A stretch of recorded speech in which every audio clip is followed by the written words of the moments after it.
поддержки России в Абхазии успешно реализуются масштабные инфраструктурные проекты, повышается уровень благосостояния проживающих в республике абхазских и российских граждан, наращиваются культурно-гуманитарные контакты и межрегиональные связи. В этом году исполняется 17 лет со дня признания России Республики Абхазии. За этот период многое было сделано для восстановления и развития республики. Было направлено более 76 миллиардов рублей для создания социальной инфраструктуры и повышения уровня жизни жителей республики и стремлению к достижению показателей среднероссийских.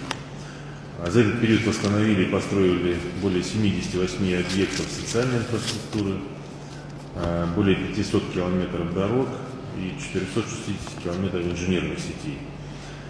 И это, безусловно, является хорошей базой для дальнейшего развития республики, привлечения инвестиций, развития экономики в целом и повышения собственных доходов.